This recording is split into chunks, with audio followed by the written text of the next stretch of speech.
20 साल बाद फिर शुरू हुई भगवान की पूजा। जिला अदालत के निर्देश से व्यास तहखाने में हर हर महादेव गूंजा। क्या है ये व्यास तहखाना जिसका जिक्र बार बार हो रहा? क्या श्रृंगार गौरी से अलग है ये व्यास जी का तहखाना?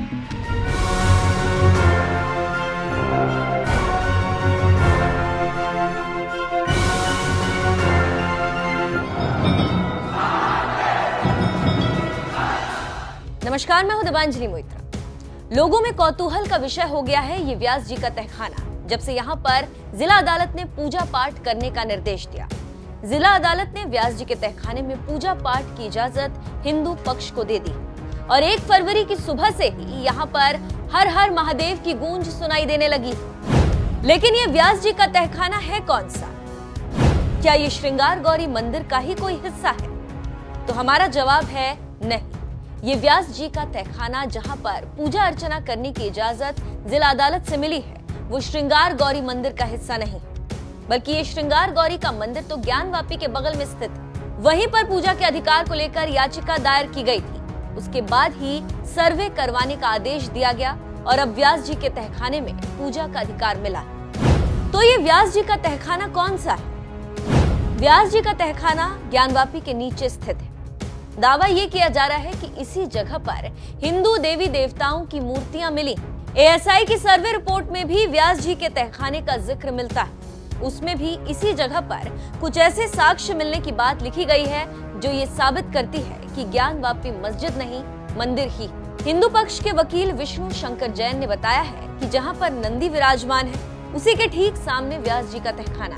1993 तक इस जगह पर पूजा अर्चना की जाती थी, लेकिन तब की मुलायम सरकार ने इस पर रोक लगा दी थी। दिसंबर 1993 के बाद इस प्रांगण को बैरिकेड लगाकर बंद कर दिया गया था। इस वजह से तहखाने में होने वाले राग भोग आदि संस्कार भी रुक गए। काफी उत्साह का माहौल है मंदिर के परिसर के बाहर। स्थिति यह है कि कल कोर्ट की ऑर्डर की कंप्लायंस में राज्य सरकार ने वहां पे कोर्ट की ऑर्डर को कंप्लाई कर दिया है और बैरिकेडिंग से एक गेट बना दिया गया है और वहां पे जो देवी देवता विराजमान थे उन देवी देवताओं को पुनः स्थापित करके वहाँ पे पूजा पाठ नित्य चालू कर दिया गया है। तो आज की जो वस्तु स्थिति है वो ये है कि व्यास जी के तहखाने में नियमित पूजा पाठ शुरू हो चुका। जिस तरह से रातों रात बिना कोई रिटर्न ऑर्डर के पूजा रोकी गई थी, एक अन्याय हुआ था, आज उस अन्याय को एक न्याय के माध्यम से, कोर्ट के माध्यम से उनके ऑर्डर की कंप्लायंस करने का काम किया गया। हिंदू पक्ष का दावा इस बात के पर्याप्त आधार है कि वंशानुगत आधार पर पुजारी व्यास जी ब्रिटिश शासनकाल में वहां कब्जे में थे। व्यास जी ने दिसंबर 1993 तक वहां भवन में पूजा अर्चना की। बाद में तहखाने का दरवाजा हटा दिया गया। हिंदू धर्म की पूजा से संबंधित सामग्री, बहुत सी प्राचीन मूर्तियां और धार्मिक महत्व की अन्य सामग्रियां भी उस तहखाने में मौजूद। राज्य सरकार और जिला प्रशासन ने बगैर किसी विधिक अधिकार के तहखाने के भीतर पूजा दिसंबर 1993 से रोक दी। हिंदू पक्ष ने अदालत से अनुरोध किया कि वो रिसीवर को नियुक्त करे जो तहखाने में पुजारी द्वारा पूजा किया जाना नियंत्रित करे और उसका प्रबंध करे। न्यायालय में 17 जनवरी 2024 को पारित एक आदेश में रिसीवर की नियुक्ति तो कर दी गई, लेकिन तहखाने में पूजा संबंधित कोई आदेश पारित नहीं किया गया।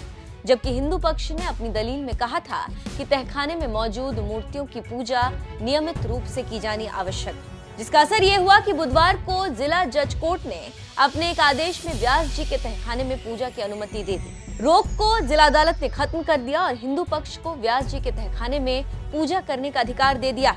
वहीं इस तहखाने के बारे में अखिल भारतीय संत समिति के महामंत्री स्वामी जितेंद्रानंद ने भी बात की। सुनिए जरा वो व्यास जी के तहखाने के बारे में क्या बता रहे हैं।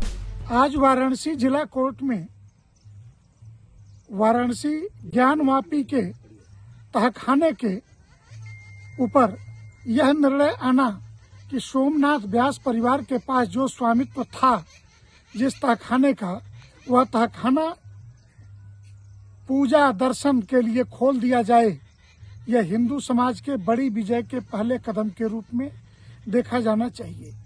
पंडित सोमनाथ व्यास के परिवार को यह तहखाना महानिर्वाणी अखाड़े के नगा साधुओं ने युद्ध में जीतकर ताम्रपत्र पर लिख करके उन्हें दान किया था। बाद में सोमनाथ व्यास जी के नहीं रहने पर, हालांकि जिला कोर्ट का पहला मुकदमा पंडित सोमनाथ व्यास, पंडित रामरंग शर्मा और पंडित हरिहर पांडे ने ही दाखिल किया।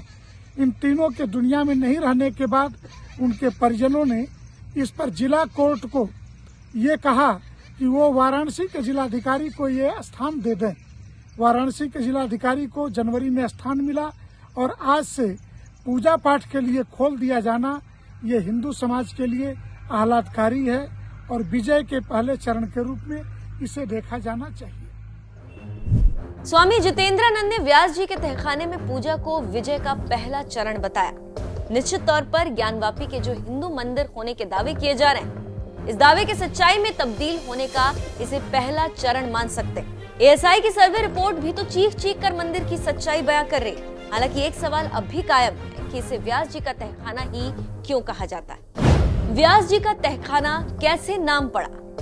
व्यास परिवार काशी विश्वनाथ मंदिर से जुड़ा एक प्राचीन परिवार। उनका इतिहास 1551 से शुरू होता है, जब उनके पूर्वज पंडित सोमनाथ व्यास काशी विश्वनाथ मंदिर में पुजारी थे। व्यास परिवार के सदस्यों ने मंदिर के रखरखाव और प्रबंधन में महत्वपूर्ण भूमिका निभाई।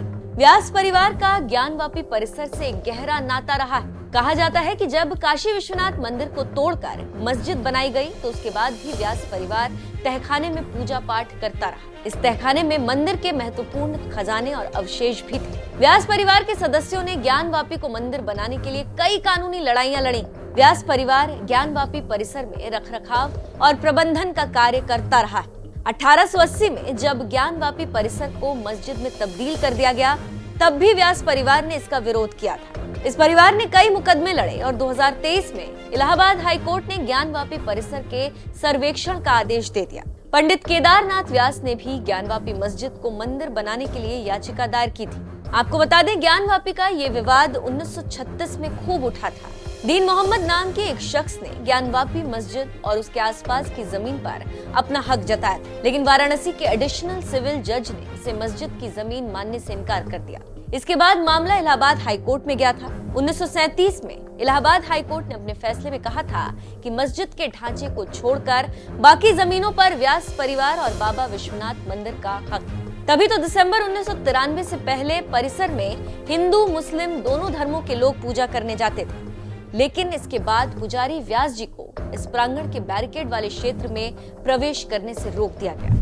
हालांकि अब जिला न्यायाधीश ने अपने आदेश में जिलाधिकारी को निर्देशित करते हुए कह दिया है कि वादी शैलेंद्र व्यास और काशी विश्वनाथ ट्रस्ट की तरफ से तय किए गए पुजारी से व्यास जी के तहखाने में स्थित मूर्तियों की पूजा और राग भोज की व्यवस्था 7 दिन के भीतर की जाए। और आपको जानकर आश्चर्य होगा कि बुधवार को ये फैसला आया और गुरुवार से व्यास जी के तहखाने में पूजा पाठ शुरू भी हो गया। वैसे व्यास जी के तहखाने के बारे में ये जानकारी आपको कैसी लगी, कमेंट कर हमें जरूर बताएं।